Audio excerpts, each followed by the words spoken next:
Allez.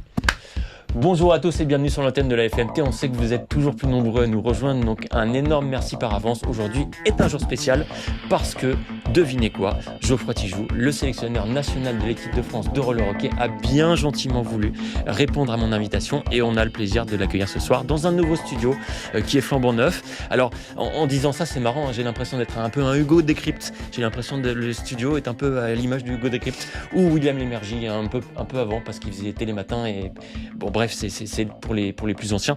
Mais en tout cas, on a plein de questions à poser à Geoff et merci beaucoup d'être là parce qu'il y a eu un engouement hors norme pour te poser des questions. Et il y a beaucoup de questions. Il y a une dizaine de questions qui ont été posées par la vidéo et donc on va y répondre dans un instant. Juste le format de ce podcast, il va y avoir deux grands temps. Le premier qui sera dédié à Geoffroy, à sa carrière en tant que joueur. Un interlude avec une joueuse de l'équipe de France qui est Charlotte Chantre, qui a bien gentiment répondu à mes questions cet été aux États-Unis. Et ensuite, la deuxième partie qui va être la plus animée probablement avec toutes les questions qui ont trait notamment à la vie de l'équipe de France, à comment Geoff fait ses choix, etc., etc. Tout ça, on va le voir dans un instant. Geoff, comment ça va ? Eh bien écoute, ça va, merci de ton invitation Lionel. Geoff, ça faisait longtemps qu'on voulait t'avoir. Est-ce que tu as vu les autres podcasts qu'on avait fait avec Karl et Maxime ? Effectivement, ouais, j'ai regardé, j'ai écouté attentivement les interviews de Karl et Max. Vous avez commencé très fort avec deux beaux profils, donc voilà, la barre est haute. Bon, on va de toute façon, quoi qu'il arrive, faire mieux aujourd'hui parce qu'on est dans un environnement magnifique et la position fait que il y a forcément un engouement supplémentaire à ce qu'on peut faire. La première question que j'ai envie de te poser, forcément tu la connais, est-ce que tu jures de ne dire toute la vérité et rien que la vérité ?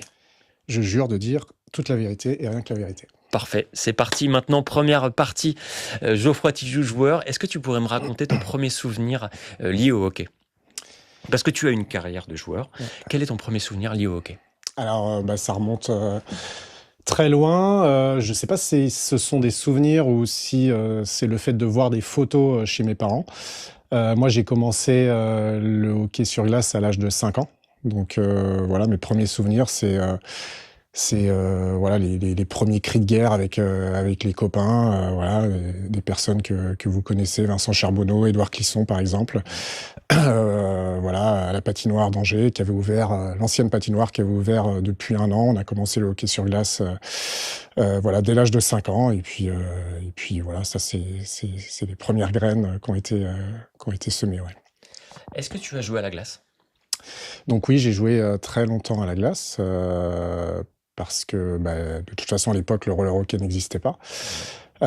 J'ai fait une carrière de glace, donc j'ai commencé à 5 ans à Angers, j'ai fait toutes mes catégories jeunesse au club d'Angers, et j'ai terminé ma carrière de glace à Nantes avec 3 saisons en division 1 avec le club de Nantes. Super. Quel est ton parcours en roller hockey ? Alors, moi, ça a commencé même avant le roller hockey. Puisque fin des années 90, il y a eu l'arrivée du street hockey. Donc, je ne sais pas si beaucoup ont pu côtoyer cette période-là, mais en tout cas, voilà, nous on était à la glace. En complément des entraînements ou des matchs, on allait le week-end sur des parkings de supermarchés. Donc, on déplaçait notre petite cage mobile, nos crosses, nos balles, et on allait jouer sur les parkings de supermarchés avec les copains. Voilà, les frères Clisson, les frères Carin, Vincent Charbonneau, Jean-François Moreau, mon frère, et puis on s'improvisait des parties de street hockey. Et puis quelques années plus tard, voilà, il y a eu la création du club d'Angers. Ouais. D'autres clubs historiques sont apparus, Grenoble, Rethel, et puis la fédération a décidé de créer des premiers championnats, et voilà, ça a démarré comme ça. Ouais. Et puis après, voilà, il y a eu toute la carrière au club des Hawks, et puis en parallèle, l'équipe de France. C'est incroyable que toi, en tant que sélectionneur national, tu me dises que vous avez aussi joué sur des parkings, parce que pour moi, j'ai commencé aussi à jouer sur des parkings et on était vraiment des joueurs loisirs débutants. On achetait nos crosses chez Decathlon, on achetait nos rollers mission chez Decathlon, ça se vendait à l'époque. Et je pensais que vous aviez un truc vraiment au-dessus, parce que vous veniez de la glace et vous aviez forcément une autre expérience. Alors, le niveau forcément n'était pas le même parce que nous on débutait. Vous deviez avoir une sacrée endurance et sacré maniement de palais, mais c'est vraiment rigolo d'entendre que vous avez allait aussi jouer sur des parkings. C'était marrant. Nous, on jouait sur un parking à Carrefour le dimanche matin, de 9h à midi, avec des crosses en bois et des rollers qui avaient des roulements à bec 1 probablement. C'était notre cas aussi. Voilà, je me souviens me déplacer avec Julien Clisson au volant de la 2 chevaux et la cage de street hockey sur le pare-brise. Et malheureusement, on a croisé les flics ce jour-là. Tu m'évoquais jouer avec ton frère. Qu'est-ce que ça fait de jouer avec son frère? Parce que vous avez joué ensemble à Angers. Ouais, on a joué assez tardivement ensemble puisqu'on a 4 ans d'écart. Donc voilà, à la glace, on n'était pas forcément dans les mêmes catégories. Ben s'est mis au roller hockey tardivement après sa carrière de hockey sur glace. Il a joué plus longtemps que moi au hockey sur glace. Et donc, il nous a rejoints aux Hawks. On a dû jouer peut-être 3-4 ans ensemble. Et on continue de jouer ensemble le dimanche soir au hockey sur glace. Ouais, c'est top de pouvoir partager une passion avec son frère. Et puis on a vécu des belles émotions ensemble. Coupe de France 2014. Ouais, Coupe de France 2014, effectivement. Et puis jusqu'à son dernier match avec l'équipe de France où il a soulevé le trophée avec le reste de l'équipe. Donc oui, on a vécu de belles années. Ouais, c'était bien. Est-ce que tu as encore cette image en tête? En fouillant dans les archives, j'ai trouvé cette image de Coupe de France 2014, donc remportée par les Hawks à Grenoble, où en fait il y a le trophée, il y a la pancarte de champion de France ou Coupe de France, et en fait quelqu'un met un coup de roller et explose la pancarte. Est-ce que tu as encore cette image en tête? Bien sûr. Je sais pas qui était le joueur en question, mais je sais moi. Mais je peux tu pas vas dévoiler? Non, tu vas pas tout dire. Qui était le meilleur avec ton frère? Toi ou ton frère? Bonne question. Écoute, je dirais mon frère, il a été champion du monde. Très bien, c'est une bonne réponse. La question qui a été posée par un joueur anonyme: pourquoi est-ce que tu joues avec une visière aquarium? Ou tu jouais avec une visière aquarium? Elle fait beaucoup parler, cette visière aquarium. Elle est un peu en fin de vie, là, donc va falloir penser à la remplacer. Pourquoi je joue avec une visière aquarium? Alors, en fait, moi, j'ai pris un coup de crosse sur mes premières années seniors, où je me suis fait casser 2 dents. Et je pense que ça date de ce moment-là où je me suis dit, bon, les dents, c'est fait, on va éviter les yeux, quoi. Donc voilà, c'est pour ça que je joue avec une visière assez large. Est-ce que tu as un regret dans ta carrière de joueur? Est-ce que tu aurais aimé faire quelque chose, un supplément, quelque chose en plus? Non, je pense pas avoir de regrets. Je pense m'être impliqué vraiment à 100% de ce que je pouvais faire, et à partir de ce moment-là, voilà, j'ai pas de regrets. Aucun regret. Très bien. La question suivante: quel est ton plus beau souvenir en tant que joueur? En équipe de France ou en club? Le tout combiné. Le tout combiné.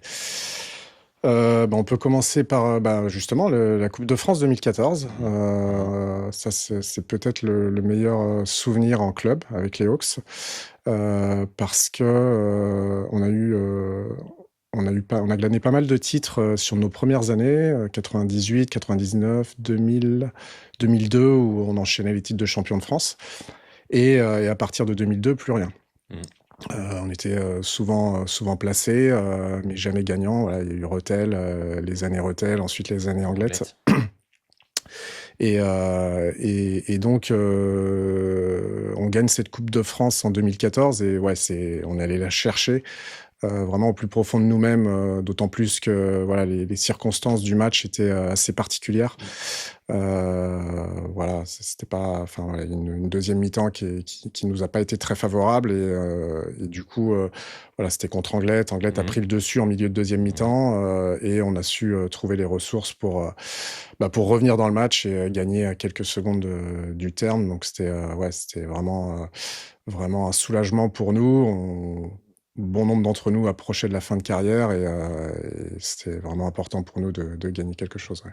Pareil, j'ai en tête aussi les interviews qu'on avait fait à la fin, où en fait il y a des gens les joueurs qui viennent mettre de l'eau partout sur les interviews. C'était une très belle époque pour FMT aussi à ce niveau-là. En équipe de France, il y a pas mal de bons souvenirs. Je dirais que c'est peut-être le championnat du monde 2008 à Düsseldorf. Oui. où en fait, on fait une performance de fou sur cette année-là. On joue pour une première fois. Alors, c'est pas la première fois, puisqu'en 96, je crois que l'équipe de France, sur sa première participation Chicago. au championnat du monde de Roccaraso, Roccaraso. en 96, Chicago, c'était 95, a été finaliste. Mais du coup, voilà, sur notre génération, la première finale date de 2008 contre les États-Unis. Et alors, bon, la finale, on est un petit peu passé à côté. Il y avait du CJ Yoder dans l'histoire. Il y avait du CJ Yoder dans l'histoire, voilà. Mais c'est surtout les matchs qui ont précédé, notamment une double victoire contre les Tchèques cette année-là. Qui est voilà, si t'en parles aux joueurs qui étaient présents, c'est deux gros exploits en fait, où en fait on bat les Tchèques sur une première fois sur le match de poule. Ce qu'il faut savoir, c'est que les Tchèques, à ce moment-là, on rivalisait pas dans le jeu. Enfin, on avait des temps de possession très limités. Notre seul moyen de s'en sortir, c'était de blinder en défense et de prendre les contres. Et c'est clairement ce qu'on a fait. Et on gagne en poule 2-0 ou 2-1, je crois. Et on les recroise en demi-finale et on refait le même exploit en demi-finale. Et donc, ouais, c'était... Enfin, c'est pour moi, ça a été un peu précurseur de certaines choses, enfin d'un déblocage un peu psychologique où l'année suivante, en fait, on les retrouve aussi sur un match particulier. Donc c'était à Varese cette fois-ci en 2009, où on passe à côté de nos deux premiers matchs de poule et on se retrouve contre les Tchèques à devoir jouer la victoire si on veut pas descendre dans le groupe B. Et en face, il y a des joueurs de NHL, il y a Plekanec notamment, donc vraiment la grosse équipe, Vozdecki, etc. Et on rebat les Tchèques. Strisek, je sais plus s'il était là. Sebek, je sais pas s'il était encore arrivé. Donc ça date. Hein. Mais on rebat les Tchèques propre en plus 5-2 et du coup gros soulagement derrière parce qu'on descend pas dans le groupe B. Et puis ça met une énergie pas possible pour la suite. Quoi. Ouais, exactement. Parfait, c'est cool. Ancien joueur d'Angers, quelle est ton impression? Quel est ton point de vue sur l'équipe actuelle? Il y a eu des départs cette année. Ouais, bah ça explique, je pense, la saison un peu difficile, notamment le départ de Matteo Candelier, hein, qui fait une saison extraordinaire, qui fait une très belle saison avec Pont-de-Metz et qui était un leader du groupe d'Angers. Je pense qu'il y a des blessures aussi qui expliquent aussi ce début de saison un peu compliqué, des blessures de joueurs leaders comme Charlie Allard ou Melvin Voile, qui fait que voilà, c'était ce début de saison est compliqué. Maintenant, il va falloir qu'ils se battent pour aller chercher le maintien. Ça va pas être chose simple, mais écoute, moi je pense il y a du caractère dans cette équipe. On l'a vu les années précédentes. Ils regardent chaque adversaire droit dans les yeux. Ils sont capables de battre tout le monde et aussi de perdre contre tout le monde. Donc, donc voilà, il reste du temps dans la saison et je pense que voilà, ils peuvent se remettre d'aplomb. D'autant plus que voilà, je pense que les joueurs blessés sont en train de revenir. Donc mais voilà, c'est une saison compliquée. C'est une saison compliquée. Et puis ce soir, il y a un match contre Villeneuve. Alors on enregistre, on est le 13, samedi 13, il y a un match contre Villeneuve. Ça va pas être simple contre Villeneuve, on verra ce que ça va donner ce soir. Super. La première partie, c'est la bonne nouvelle, et vient de se terminer. Ça a été une super première partie. On a passé à peu près un petit quart d'heure. C'était prévu, c'était parfait. On va faire un petit break. Le temps maintenant de passer sur un reportage qui a été tourné aux États-Unis à Narches avec Charlotte Schrantre, joueuse de Grenoble, qui a gagné la Coupe de France l'année dernière et qui nous débriefe un petit peu sur son point de vue, sur l'évolution du championnat, l'équipe de Grenoble, également la situation en équipe de France, tout ça maintenant, et on revient juste après ce reportage. À tout à l'heure. Donc moi c'est Charlotte Schrantre, j'ai 20 ans et puis du coup je joue à Grenoble en féminine depuis 2-3 ans et puis je joue aussi depuis cette année à Vorep avec les garçons et puis je suis aussi en équipe de France féminine avec les seniors. Donc on a gagné la Coupe de France, on a gagné le championnat de France et on a fait une 3e place au championnat d'Europe, la Coupe d'Europe féminine et puis après avec l'équipe de France du coup on a fait vice-championne d'Europe donc c'est quand même pas mal quoi. Carpentier, c'est un peu l'événement qu'on attend tout du long parce que c'est à élimination donc en fait il faut être prête tout du long. Tous les matchs, il faut les prendre un par un et en plus on ne sait pas forcément contre qui on va jouer, donc c'est un peu tout le suspense en fait de Carpentier. Donc quand on y est, bah en fait on a juste un objectif en tête. C'est sur 2 jours, 2 matchs, donc après on prend match par match. Donc franchement avec l'équipe, ça fait du coup 2 fois qu'on la gagne et je pense que cette année on l'a encore plus savouré. On a eu 2 gros matchs et puis je pense que de jour en jour, on est en train de grandir et puis on progresse depuis quelques années, donc c'était vraiment plaisant. L'équipe de France, bah, ça fait depuis 2021 du coup j'y suis, donc j'étais toute petite. Donc première sélection en 2021, donc du coup le championnat du monde on le remporte. Donc bon, j'avais 16-17 ans, donc je me rendais pas trop compte de comment c'était. Voilà, peut-être à la maison, je t'en dis waouh, ok. En 2022, du coup, j'ai pas été en équipe de France. En 2023, je suis revenue, j'ai fait les juniors et les seniors à Charleroi, donc 2 médailles d'argent. Et du coup, l'année dernière, Roccaraso pour les seniors. Retour à Roccaraso. On fait une médaille de bronze et je pense que c'était l'une des plus savoureuses parce que j'ai été actrice du jeu encore plus et puis avec certaines ça faisait des années en fait que du coup elles m'ont vu grandir, on s'est vu du coup grandir avec l'équipe, il y avait une vraie cohésion et puis on a eu des gros matchs. Donc en plus on gagne en overtime contre le Canada, donc voilà, c'était vraiment cool. Et là cette année du coup il y a eu pas mal de changements, c'est beaucoup plus jeune, donc on est un peu en reconstruction. Compliqué avec les championnats d'Europe, c'est que on a vraiment un match à jouer. Peut-être à la limite la demi-finale où quand même il faut vraiment bien jouer. Mais la finale contre l'Espagne, je pense qu'on doit beaucoup apprendre de ça et je suis sûre qu'on va revenir encore plus forte. On est vraiment du coup en reconstruction, on a quand même 2 lignes qui sont un peu les mêmes depuis quelques temps et donc ça marche quand même pas mal.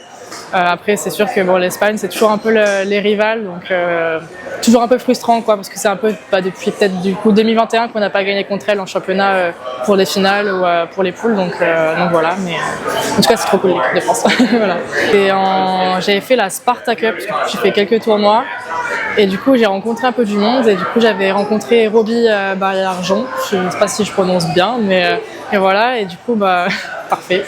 Et du coup moi je lui en avais parlé que j'aimerais trop faire Nash ou State Wars, que c'est un peu l'un des événements qu'on entend le plus parler en tout cas, et que ça avait l'air vraiment très important et donc c'était un peu un petit rêve on va dire même de quitter les terrains européens et de partir aux US. Cette année j'ai enchaîné après l'Euro, je suis venue là et puis du coup c'est pour la première fois et pour l'instant je kiffe l'événement on va dire. Et puis là du coup on est en demi-finale, on va jouer contre Ringster, donc ça va être un gros match. Ça joue très très physique, comparé en France, il va ça joue en charge, c'est différent mais il faut s'y habituer et puis ça change de France et c'est plutôt pas mal aussi de voir autre chose. Ça joue aussi pas mal en nord-sud alors qu'en France c'est pas mal, on essaye de jouer en est-ouest et voilà, et de construire peut-être un peu plus en bas vers notre cage, donc c'est différent mais du coup c'est bien, ça change du quotidien on va dire et voilà. Je pense qu'on a vraiment besoin les filles de continuer à jouer avec les garçons pour prendre un peu en expérience, mais c'est vrai que jouer avec les filles c'est aussi différent, que on a besoin de ça parce qu'on a plus confiance, on peut plus tester les choses, on joue différemment je trouve. Par exemple moi quand je joue avec Grenoble et quand je joue avec Vorep, les deux je trouve ma place mais c'est complètement différent, un autre rôle à jouer. Donc je pense niveau parité homme-femme, ça commence à être pas mal parce qu'il y a de plus en plus de filles qui jouent peut-être aussi en Ligue Elite. Par exemple Pauline Bernard qui joue en Ligue Elite à Angers, c'est génial. Même Léna qui joue en N1 à Saint-Médard. Voilà, ça commence vraiment à grandir et après je pense qu'on pourrait apporter encore plus une place aux filles dans le hockey masculin.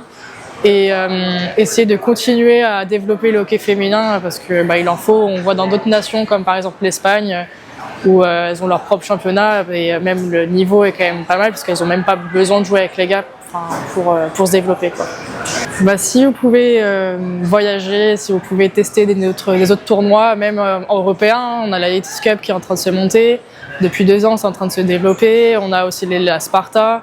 Après peut-être que je vais en oublier certains des tournois mais Mais voilà, et puis si vous pouvez tester Narch ou State Wars, moi j'ai pas encore testé State Wars, peut-être dans les prochaines années. Essayez, même le cadre de vie est plutôt pas mal, ça fait voir d'autres mondes aussi, rencontrer d'autres gens, essayer de parler anglais, et puis voilà. Deuxième partie, transition, Geoffroy Tijoux joueur, Geoffroy Tijoux entraîneur. Comment est-ce que tu as vécu cette transition joueur-entraîneur ? C'est vrai que c'est toujours difficile de prendre la décision d'arrêter de jouer, d'autant plus voilà, quand tu as commencé à l'âge de 5 ans, ça fait partie de ta vie, tu sais jamais trop si c'est le bon moment pour arrêter. Après, voilà, c'était pas non plus un saut dans le vide parce que je gardais la casquette d'entraîneur avec les Hawks que j'avais déjà depuis longtemps. Hein. Dès l'âge de 24-25 ans, je suis devenu entraîneur-joueur. Donc voilà, c'est plutôt le passage de entraîneur-joueur à entraîneur qui s'est passé. Et donc voilà, c'était pas un saut dans le vide. J'avais l'équipe de France aussi. Voilà, j'étais entraîneur de l'équipe de France depuis 1 an quand j'ai arrêté de jouer. Donc voilà, c'était pas un saut dans le vide et ça s'est fait très bien. Ouais. Pardon, je regarde la pochette. J'avais pas vu la pochette. C'est une Ouais. très belle pochette. Alors, il n'y a pas la cravate. Parce que Maxime Anglo avait passé la barre très très haut. Ouais. Mais il y a la pochette, et la pochette, ça marque aussi beaucoup de points. Donc bravo pour la pochette. Aucune transition, aucune. Que représente l'équipe de France pour toi ? L'équipe de France, écoute, c'est une grosse partie de ma vie, l'équipe de France. J'ai joué en équipe de France entre 1998 et 2010, donc 12 ans. Et là, ça fait 10 ans que je suis à la tête de l'équipe de France en tant que sélectionneur. Donc voilà, on est presque à la moitié de ma vie au contact de l'équipe de France. Donc oui, c'est vraiment, voilà, ça fait partie de ma vie, l'équipe de France. Et écoute, voilà, ce que ça représente, c'est le haut niveau pour moi. Moi, j'adore le haut niveau. Je suis toujours aussi passionné d'aller chercher le petit truc en plus, le petit détail en plus. Donc voilà, c'est avant tout une passion, le haut niveau. L'équipe de France, c'est une passion. Ouais. Il y a eu un été qui a été incontestablement réussi, ouais. Avec 2 événements qui ont été hors normes. Qu'est-ce que tu peux me dire ? Est-ce que tu peux revenir dessus ? Le championnat d'Europe et World Game cet été, avec 15 jours de repos entre les deux. Donc c'était un été chargé, mais c'est vrai qu'on a vécu deux événements voilà, à la hauteur de nos attentes, en tout cas pour le championnat d'Europe. Faut revenir un peu en arrière aussi pour expliquer comment s'est construit cette victoire au championnat d'Europe. On sort d'une année 2024 décevante, où on se fait piéger par la Namibie au championnat du monde et on ne peut pas espérer plus que la 9e place suite à cette défaite en 8e de finale. Derrière ça, il y a le All-Star à l'Handball où on passe à côté de l'événement. Et dans ces échecs, je pense qu'il y a une partie de la réussite de cet été, puisqu'il y a une grosse remise en question. Une envie de revenir fort. Ouais, de la part du staff d'une part, et puis aussi, je pense, des joueurs. Et derrière, voilà, on arrive à mettre une dynamique de groupe très très forte. Voilà, en tout cas un état d'esprit de la part des joueurs que j'ai rarement vu dans un collectif. Et je tiens vraiment à les remercier d'avoir su mettre ça en place parce que ça a été au final. Alors c'est pas apparu dès le début de semaine de compétition, voilà, mais en milieu de semaine, on a senti vraiment la force du groupe émerger et à défaut de maîtriser tous les matchs, je pense notamment à la demi-finale, cette énergie de groupe, elle nous a permis de renverser notamment une situation qui n'était pas très bien embarquée contre les Italiens en demi, où en gros ils passent devant à 3-4 minutes de la fin. Et malgré ça, on arrive à égaliser dans la dernière minute, voilà, à tenir dans la prolongation malgré une infériorité, et puis aller chercher une victoire au tir au but, sachant que voilà, les victoires au tir au but, on en a pas beaucoup en équipe de France, donc voilà. Et puis derrière, on est lancé et malgré la fatigue de la veille, voilà, la force de groupe a fait qu'on a réussi à bien négocier cette finale contre la République tchèque. Ça, c'était les championnats d'Europe. Effectivement. Et il y a l'autre événement après. Ouais, l'autre événement, voilà, qui arrive très rapidement après, où il faut remettre les ingrédients, voilà. Donc ça n'a pas été simple. Voilà, on s'est posé la question, est-ce que justement le fait d'avoir gagné un titre 15 jours avant, est-ce qu'on va avoir encore l'appétit d'aller au plus profond de nous-mêmes pour regagner les World Games? Alors ça n'a pas été le cas. Malgré tout, voilà, on est vraiment à 2 doigts d'aller jouer une finale des World Games, parce que la demi-finale contre les États-Unis, voilà, était plutôt bien négociée sur l'aspect contenu. Après, il nous a manqué vraiment cette capacité à concrétiser nos opportunités. Si ça avait été le cas, on passait en finale contre les Tchèques. Ouais. C'est marrant parce que dans ta réponse, ça me rappelle un peu la réponse qu'avait fait Maxime Langlois sur le haut niveau. En fait, quel conseil tu donnes à un joueur pour atteindre le haut niveau et d'atteindre le très haut niveau pour le coup, parce que l'équipe de France c'est le très haut niveau. Mais je pense que c'est aussi l'enchaînement de ces genres de compétitions qui te permettent de former au très très haut niveau. C'est juste incroyable d'avoir autant d'intensité en si peu de temps finalement. Ouais, c'est vrai qu'un été comme ça, c'est une expérience très riche pour les joueurs, même pour nous, le staff. Et en plus, c'est que des matchs au couteau. Il y a une stat qui est intéressante, c'est que les 10 derniers matchs qu'on a joués, c'est des matchs qui se sont joués à un but, en fait. En dehors de la finale du championnat d'Europe où on met un dernier but en cage vide. Et si on enlève ce but en cage vide, c'est 10 matchs à un but d'écart, dont 4 ou 5 en prolongation ou au tir au but. Donc, c'est que des matchs de très haut niveau. Voilà. Après, conseil, je pense que Max avait tout dit. C'était voilà, de travailler fort, de vivre un maximum d'expérience de roller hockey et voilà, de jamais rien lâcher, de vouloir atteindre son plein potentiel pour voir quelle est sa propre limite. Tout à fait. Geoff, c'est quoi ta fierté en tant que sélectionneur ? Ma fierté, c'est de positionner régulièrement, d'aider l'équipe à se positionner régulièrement dans le top 4 des différentes compétitions et avec de temps en temps voilà, des grosses performances comme en 2017 à Nanjing avec le titre de champion du monde, le titre de champion d'Europe cette année, voilà, quelques finales où c'est pas passé loin. Je me souviens de Rosario en 2015 avec une défaite en mort subite. On était là. Ouais. C'était la dernière fois qu'on a shooté l'équipe de France. C'était magnifique. Voilà, on n'était pas passé très loin. 2023, pareil à Charleroi, on perd au tir au but en finale de championnat d'Europe.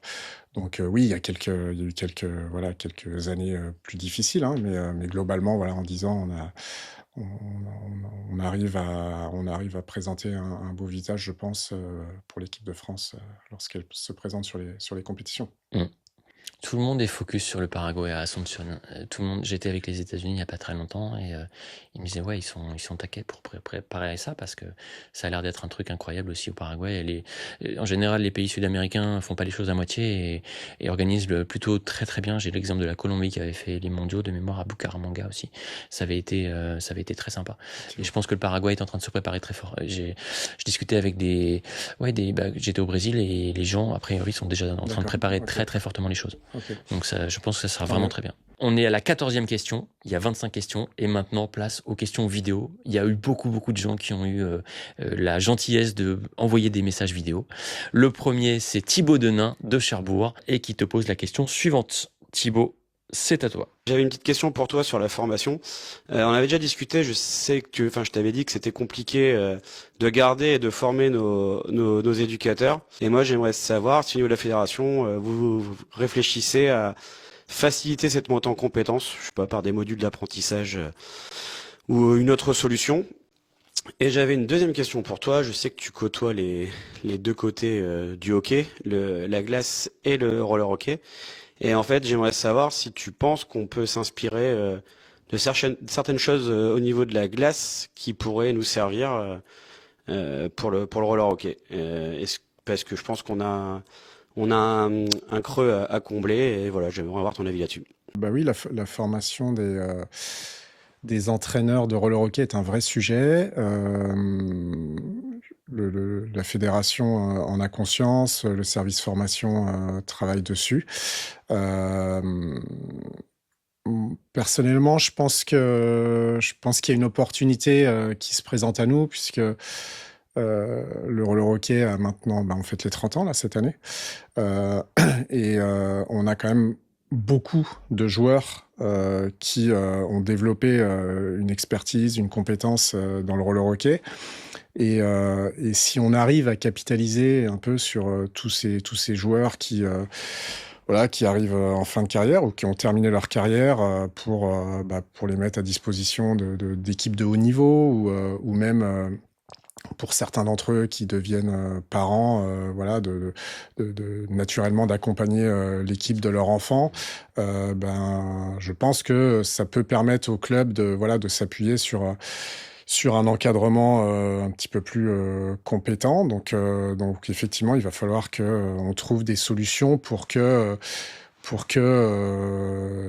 ces personnes-là puissent monter, enfin obtenir peut-être un diplôme ou un complément de compétences sur des modules de formation peut-être un petit peu plus courts que ceux qui existent actuellement. Là, je pense tout de suite à des Karl Gabier ou Alex No qui, je sais, ont leur petit qui a commencé à Villeneuve et qui, je crois, commence à encadrer un petit peu l'équipe de leur enfant. Mais voilà, là, on parle de joueurs internationaux, mais il n'y a pas forcément besoin d'avoir été international pour savoir comment on joue au roller hockey. Après, à nous, fédération aussi, de les accompagner parce que on n'entraîne pas des U9 comme on entraîne des seniors. Voilà, il y a des étapes à respecter. On appelle ça nous des stades d'apprentissage. Donc voilà, il faut qu'on justement qu'on développe un petit peu l'accompagnement de toute cette masse d'adultes qui ont 10, 20, 30 ans de roller hockey derrière eux et qui ont plein de choses à transmettre. Bon, c'est une excellente réponse. Merci beaucoup. La seconde question vidéo, c'est une question que beaucoup ont posée. Beaucoup, sous toutes les formes. Celui qui a résumé le mieux tout ça, c'est Tristan Boulet de Bordeaux en U20, qui te pose la question suivante. Moi, c'est Boulet Tristan, joueur au Lyon de Bordeaux en U20, et j'avais deux questions à vous poser. La première, comment choisissez-vous les joueurs pour les stages équipe de France ? Et la deuxième, regardez-vous les autres championnats que la Ligue Élite, c'est-à-dire par exemple la Nationale 1 jusqu'à la Nationale 3 peut-être, et aussi les autres championnats étrangers, c'est-à-dire peut-être les championnats espagnols, où peuvent évoluer certains de nos jeunes Français. Voilà, bonne journée à vous et bonne continuation. C'est une excellente question. Tout à fait. C'est une très bonne question, ça. Bravo, Tristan. Comment on constitue l'équipe de France?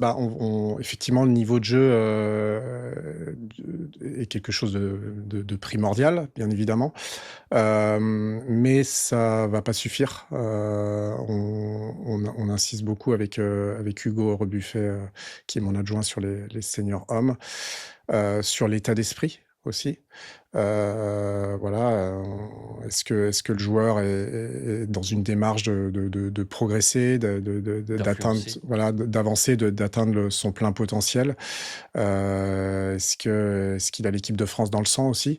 Est-ce qu'il est capable de se mettre au service d'un groupe, d'un projet? Donc voilà, c'est un mix entre effectivement le niveau de jeu et puis l'état d'esprit du joueur. On l'a vu quand j'expliquais un peu comment s'est passé la semaine à Cittadella cet été. L'état d'esprit des joueurs a permis justement de créer une énergie de groupe. Donc voilà, c'est un peu autour de ça qu'on constitue nos sélections. Et après, pour le reste, pour les autres questions, alors oui, on suit bien évidemment très, très fortement les matchs de Ligue Élite. pour rien vous cacher, on suit un petit peu moins les divisions inférieures. Alors N2, N3, on ne suit pas du tout. Par contre, voilà, on s'empêche pas de sélectionner des joueurs en National 1, même si nous, notre souhait, c'est que les joueurs internationaux évoluent au plus haut niveau, donc en Ligue Élite. Après, voilà, il nous est arrivé de sélectionner des joueurs qui évoluent en National 1. Voilà, on a des contacts avec des entraîneurs en division inférieure. Alors, il nous arrive de regarder quelques matchs. Après, les conditions de vidéo sont pas les mêmes entre la National 1 et la Ligue Élite. Et puis après, au niveau des championnats étrangers,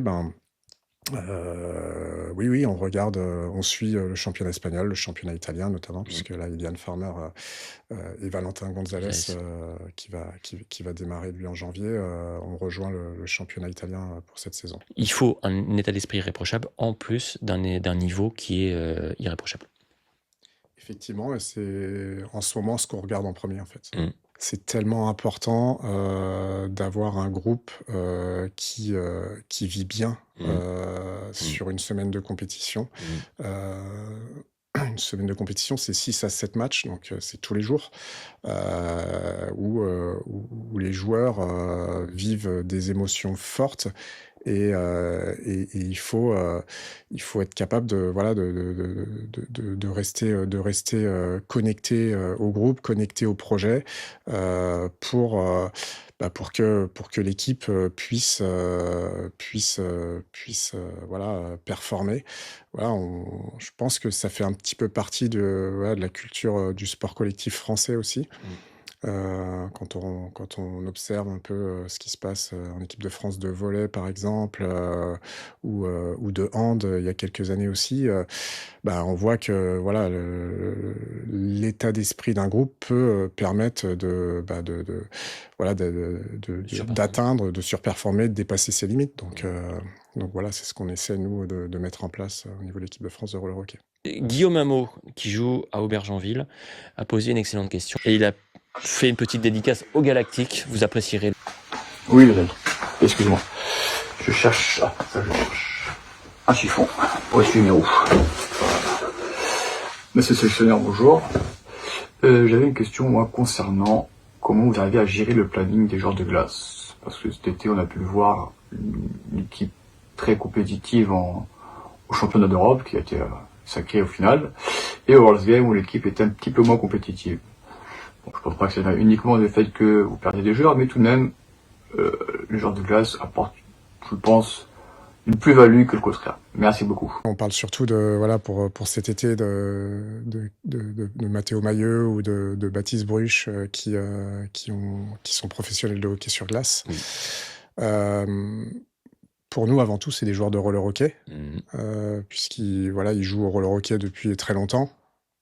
C'est une passion pour eux, donc dès qu'ils peuvent jouer au roller hockey, ils le font.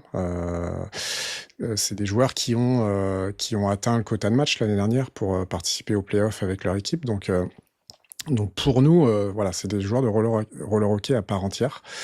Et à partir du moment où on sent une envie de leur part de participer au projet de l'équipe de France, à partir du moment où ils sont disponibles pour participer au stage, ça devient des joueurs éligibles à la sélection, tout comme les autres.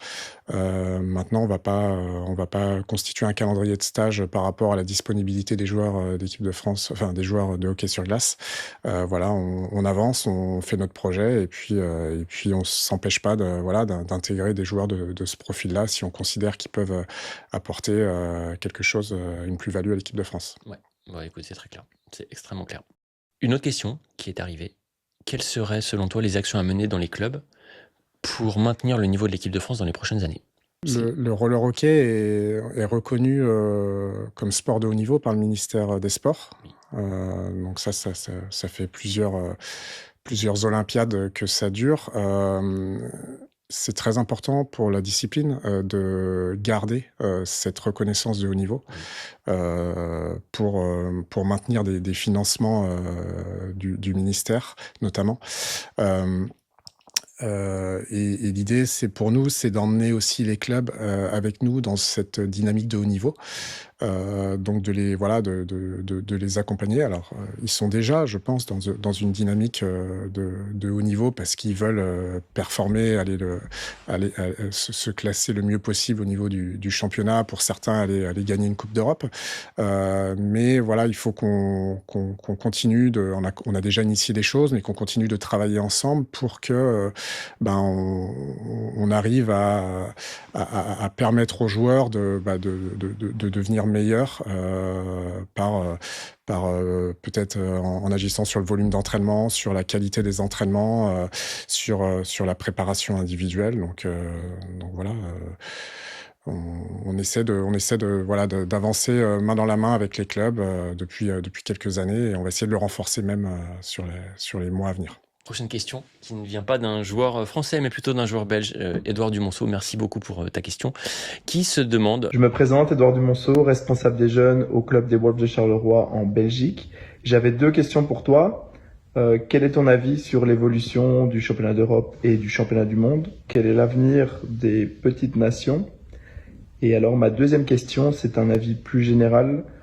Comment vois-tu notre sport dans 10 ans? Merci beaucoup et bonne interview. Et ils ont été particulièrement brillants dans les questions. Je sais pas ce que vous avez mangé, des céréales ou des chocs à pic, mais bravo pour les questions parce que c'était vraiment des super questions. Ouais, c'est une question en plus vraiment très, très d'actualité et très pertinente parce que là, ce qui se passe au niveau international est vraiment intéressant. Il y a des nations émergentes qui arrivent sur le devant de la scène internationale. Je pense notamment à la Namibie, par exemple, qui vient de finir sur le podium des World Games. On peut penser à Taïwan aussi, qui arrive avec une autre culture du jeu, mais qui est capable aujourd'hui de battre n'importe quelle équipe. La Slovaquie aussi, qui est en train de s'installer aussi au niveau européen sur le devant de la scène. Donc ouais, les championnats internationaux deviennent de plus en plus concurrentiels. Ce qu'il faut savoir, c'est qu'au World Games, là, sur les 8 équipes qui étaient présentes sur les World Games, il y a 5 continents de représentés. Donc ça, c'est du jamais vu. Et donc ouais, je vois ça, moi, personnellement, d'un très bon œil pour la reconnaissance du roller hockey au niveau international. Et deuxième partie de question, comment tu vois l'équipe de France 5 à 10 ans? Comment tu vois le roller hockey français dans 5 à 10 ans? Ouais. Est-ce que tu le vois en top du top? Est-ce que tu penses que la France va arriver? Il y a une autre question sur l'Espagne. États-Unis, c'est le plus gros challenger pour toi? Écoute, l'idée, nous, c'est de travailler pour que, avec les clubs, pour que dans 5-10 ans, voilà, il y ait plus d'entraîneurs dans les clubs, que ce soit au niveau de la jeunesse, mais aussi au niveau des équipes de haut niveau, où on manque aussi d'entraîneurs sur les équipes de haut niveau. Et puis aussi d'avoir plus de jeunes dans les clubs. Voilà, le roller hockey doit, à mon sens, massifier un petit peu le bas de la pyramide en faisant rentrer des jeunes dans les clubs. C'est vrai, je pense que vous serez d'accord. C'est une super réponse. Et d'ailleurs, on parlait de compétitivité de la France et l'équipe de France, mais ça passe aussi par la Ligue Élite. Quelle est ta vision de la présence des joueurs étrangers en Ligue Élite? Est-ce que c'est une force? Est-ce que c'est un aveu de faiblesse?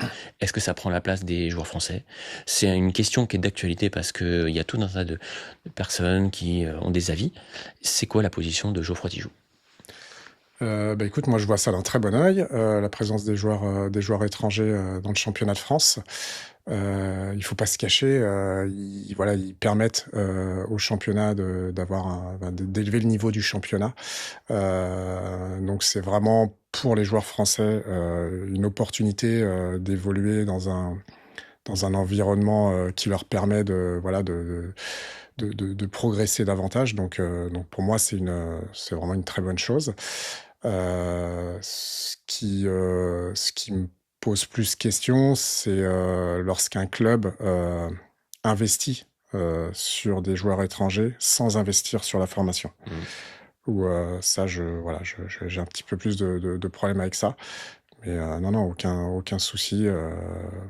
voilà, je trouve que voilà, les joueurs étrangers, pour bon nombre d'entre eux, amènent quelque chose et permettent aux joueurs français de découvrir une autre culture et puis aussi parfois d'avoir vraiment autour d'eux des joueurs de haut niveau et de les emmener justement sur ce chemin du haut niveau. Ouais. Cette question me rappelle ce qu'on avait vu avec Karl et Maxime qui pointaient un peu du doigt certaines dérives. Et en fait, sans être nommé, William Richard avait répondu que un Chievo qui vient, il s'entraîne avec la N3, il s'entraîne avec l'élite, il donne des conseils, il s'implique personnellement et professionnellement dans le projet. William Richard, pour pas le citer, coach d'Épernay en élite, te pose la question suivante. Salut Geoff, écoute, je suis très content que tu fasses cette interview avec Lionel. La question que je voulais te poser à mon niveau, c'est comment tu travailles avec les clubs aujourd'hui et comment éventuellement tu aimerais faire évoluer à l'avenir cette relation. Salut William. William sait un petit peu comment je travaille avec les clubs puisqu'on est en contact régulier. Là, depuis quelques années, on essaie de renforcer le lien avec les clubs. L'idée, c'est de continuer ça, même d'aller un petit peu plus loin. On a pour projet de mettre en place des temps d'échange sous forme de webinaire, par exemple, avec les clubs, alors que ce soit des clubs de haut niveau, pour parler performance, mais aussi l'ensemble des clubs français de roller hockey sur des sujets qui peuvent leur permettre justement de monter un petit peu en compétences. Il y a un séminaire qui a été organisé là récemment lors du All-Star Game. Donc l'idée, c'est vraiment là dans les mois, les années à venir de pouvoir mettre en place des moyens qui permettent d'échanger davantage avec les clubs. Il y avait une autre question, oui, de William Richard. Et après toutes ces années à la tête de l'équipe de France, comment tu as toi évolué dans la préparation de l'équipe, des grandes échéances? Voilà, avec l'expérience que tu as pu acquérir, l'évolution des jeunes générations, comment tu as évolué dans ta préparation et la préparation de l'équipe? Écoute, merci à toi, à bientôt. Écoute, moi je suis plutôt un adepte de la préparation collective au départ. Tout ce qui est organisation de l'équipe, à la fois offensivement, défensivement, tactique, stratégie. Et depuis quelques années, là, je dirais depuis 2021, on insiste beaucoup auprès des joueurs sur la préparation individuelle. On peut avoir tendance dans un sport collectif à se cacher un peu derrière le collectif, à se dire c'est bon, on va y arriver, on se serre les coudes, ça va le faire. Sauf que régulièrement on est quand même rattrapé par le fait que individuellement on n'est peut-être pas suffisamment prêt pour performer au niveau international. Donc c'est un peu le message qu'on envoie aux joueurs, c'est la responsabilisation individuelle. La responsabilisation individuelle dans son projet, être autonome, développer son plein potentiel physique, technique, mental aussi, pour apporter, être le plus utile possible au groupe et apporter le meilleur de toi-même pour le groupe. Parfait, une très bonne réponse aussi. La suite, William Richard et donc Sébastien Reyna. Pas forcément liés, mais pour le coup, ils ont posé tous les deux une très bonne question. Salut à tous, salut Geoff. Alors ma question, c'est depuis quelques années, on constate la domination de la sélection espagnole en jeunesse, aussi bien en garçons qu'en filles. Alors comment on peut expliquer ça déjà? Et qu'est-ce qui manque à nos jeunes joueurs pour arriver à rivaliser face à une telle nation? Et ma dernière question, qu'est-ce qui manque à nos jeunes joueurs, à notre formation pour arriver à sortir des joueurs de haut niveau? Merci beaucoup. Salut Sébastien. Alors effectivement, l'Espagne, depuis quelques années, est dominant au niveau. Alors, oui, chez les seniors filles, c'est vrai qu'elles sont. C'est peut-être la meilleure équipe au niveau mondial actuellement. Chez les seniors hommes, on arrive. On est au coude à coude avec l'Espagne. On peut pas dire qu'on soit dépassé par l'Espagne actuellement. Chez les jeunes, par contre, effectivement, on voit que ils sont voilà, à chaque fois qu'ils engagent une équipe, voilà, souvent ils vont au bout. Ouais,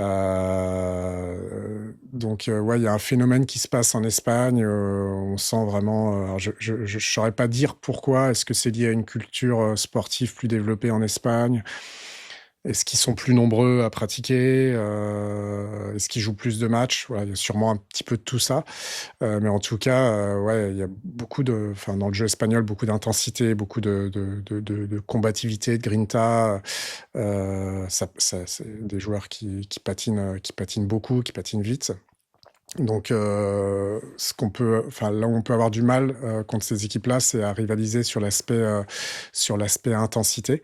On a d'autres atouts au niveau français, mais à condition de pouvoir de rivaliser sur l'aspect intensité. Donc, il va falloir travailler fort et intelligemment pour contrôler l'émancipation espagnole actuelle. Ouais. J'avais été, je crois que c'était il y a 2 ans, voir Valentin Gonzalez et Marius Godano à Ruby. Et j'avais été assez impressionné par le fait que ils arrivent à recruter dès l'école. En fait, il y avait des cours de roller qui étaient organisés par les clubs et encadrés par Marius et Valentin. Et en fait, il y avait 30, 40, 50 gamins. Je me souviens d'avoir fait des plans de drone. En fait, il y avait que des enfants avec des rollers et limite des crosses. C'était hallucinant et on voyait ça de haut. Et tu disais, c'est incroyable. Si jamais, ne serait-ce que un dixième ou un quart des jeunes se convertissent après, non seulement se convertissent, mais continuent le roller et éventuellement dérivent sur du roller hockey. Il y a un vivier absolument incroyable et il y a un potentiel de développement, même ici, qui est insoupçonné par rapport aux écoles. Et il y a, à mon avis, beaucoup de choses à faire à ce niveau-là. Une autre question qui nous taraude, qu'est-ce que tu serais prêt à faire pour aider FMT à continuer son travail de promotion du roller hockey? Alors, sachant que je suis pas un gros influenceur sur les réseaux sociaux. Pas encore? Pas encore, non, effectivement, peut-être que ça viendra. Écoute, ce que je te propose, c'est de finir l'interview avec une casquette FMT sur la tête. Peut-être pas finir l'interview, non, juste échanger et faire quelques plans, mais peut-être parce qu'elle va me manquer, cette petite bête. Ok. Alors, on voit qu'il y a une casquette derrière, donc Geoff, hop, je te propose celle-ci. Casquette. Tu mets pas sur une casquette, tu vas la mettre un petit peu. L'été, là, pendant les randos. Mais... Tu vas la mettre, allez, 5 minutes. Donc, c'est comme ça que tu serais prêt à aider la FMT à continuer son travail. J'espère que ça peut vous aider. Et avec l'équipe de France, comment est-ce qu'on pourrait vous aider avec l'équipe de France? C'est une bonne question. Nous, on est toujours ouvert, l'équipe de France de roller hockey. Moi, je trouve qu'il y a eu des évolutions parce que de moins en moins, on nous pose la question de ce qu'est le roller hockey. Donc, je pense qu'il y a une évolution quand même dans la société. Le sport commence à être connu, mais si l'équipe de France et le roller hockey en général peuvent être davantage médiatisés, ce sera une très bonne chose. Et on sait que la FMT en fait partie, donc voilà, on est ouvert à toutes les possibilités. Super. Bon, tu me rends ma casquette? Allez. Allez, c'est parfait, super. Maintenant, et c'est vraiment le money time là, on est parfait, on avait dit qu'on finirait au quart, il est 19, on est bien. C'est Jérémy Desfossés qui te pose la question suivante. Salut Geoffroy, j'espère que tu vas bien. Petite question en lien avec l'interview de la FMT. Selon toi, est-ce que le temps passé en stage avec les équipes de France suffit-il pour progresser en tant qu'entraîneur? Voilà, à bientôt, ciao. Bonne question aussi. Ouais, c'est une question intéressante de la part de Jérémy. Alors, nous, on est au taquet de ce qu'on peut faire avec les joueurs, c'est-à-dire que en gros, les joueurs sont mobilisés une trentaine de jours avec l'équipe de France chaque année. Okay. Donc voilà, c'est un mois de mobilisation. On est un sport de haut niveau, mais aussi amateur. Donc c'est difficile de faire plus. Et en plus, les saisons sont rythmées par le championnat de France. Donc on ne pourra pas aller au-dessus en termes de mobilisation des joueurs. Moi, je pense que ça rejoint ce que je disais tout à l'heure dans l'accompagnement des clubs, l'acculturation au haut niveau. C'est pour moi la marge de progression, et c'est ce qu'on dit aux joueurs. C'est surtout dans les clubs, parce que le temps passé dans les clubs chaque année est plus important que le temps passé en équipe de France. Nous, en équipe de France, on essaie de passer des messages, d'expliquer un peu nos exigences pour pouvoir performer. Mais ensuite, le travail se fait surtout dans les clubs. Donc voilà, l'idée, c'est effectivement de faire comprendre aux joueurs que c'est au quotidien qu'ils vont pouvoir être performant et pouvoir faire des différences sur des matchs importants avec l'équipe de France. Ouais. Eh ben, c'est vachement bien. Et du coup, dernière question qui va clôturer l'interview. Geoffroy Tijoux, quel est le plus grand objectif qui te reste à accomplir aujourd'hui ? Et personne ne l'a posé celle-là, c'est l'imagination de Johan Chabet qui l'a posée. Salut Johan. C'est vrai, c'est le grand absent de l'interview. Mais bon. Champion olympique ? Champion olympique. Ouais, bon, non, c'est pas un objectif que j'ai en tête parce que je le contrôle pas, je le contrôlerai sans doute jamais. Donc, un objectif que j'ai en tête, ce serait de redevenir champion du monde. Voilà, si on y arrivait, ça serait top. Paraguay. Pourquoi pas au Paraguay, hein. De toute façon, voilà, nous, on attaque chaque compétition dans l'objectif d'aller le plus loin possible. Donc voilà, on est tous sur la ligne de départ et on essaie toujours d'être le premier à arriver. Donc voilà, pourquoi pas le Paraguay si l'équipe se montre prête. Ouais. Est-ce que tu as déjà ta liste pour le Paraguay ? Ou c'est trop tôt ? Ah, c'est beaucoup trop tôt. C'est beaucoup trop tôt. Ouais, c'est beaucoup trop tôt. Là, voilà, on a vu les joueurs là il y a 2 semaines sur le All-Star Game. On a expliqué un petit peu voilà comment allait se passer la saison. Nous, on va les revoir que cet été, mais surtout, ça rejoint ce que je disais tout à l'heure où la progression elle se fait en club. Voilà, la performance au Paraguay, elle se fait chaque semaine dans les clubs. Donc, on attend d'eux qui travaillent fort et qui soient performants en club. Et le moment de la sélection viendra en août-septembre, lorsque voilà on aura mis un peu dans le panier voilà les performances en club et l'état de forme aussi durant l'été et à la sortie de l'été en équipe de France. Ouais. C'est la fin. C'est passé à une vitesse folle. Qu'est-ce que ça en a pensé ? Ça t'a plu ? C'était sympa ? Écoute, carrément. Hein. C'est surtout aux auditeurs de le dire. Qui vont dire, bon, on les laissera voter, parce qu'il y a peut-être un vote qui pourra être fait. C'était tout pour cette année 2025. Ça a été une année riche avec FMT. Il y a eu 3 interviews, big interviews, comme on dit. C'est un nouveau format, donc on espère que les gens seront intéressés. Je pense que celle-ci aura beaucoup d'intérêt et sera extrêmement bien vue et partagée. Donc d'ores et déjà, merci beaucoup de ta participation. C'était vraiment cool de t'avoir avec nous. Et comme on dit, peut-être que notre destin se croisera sur les terrains rapidement. C'est tout pour cette année. Ça a été une très bonne année, comme je disais, 2025, une très bonne cuvée. 2026, on verra comment ça se passe, mais ça se présente aussi sous les meilleurs auspices. Il ne nous reste plus qu'à vous souhaiter de très bonnes fêtes de fin d'année. Profitez bien, prenez soin de vous, de vos proches, de votre famille, de vos animaux, de votre aquarium, de tout ce que vous voulez. Et enfin, la conclusion, seule la crainte de la folie nous fera baisser le drapeau de l'imagination. C'est notre motto sur FMT, ça a toujours été le cas. Donc rendez-vous très vite. Merci encore Geoffroy.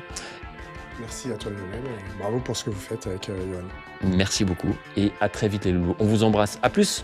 Au revoir. Thanks for watching FMT.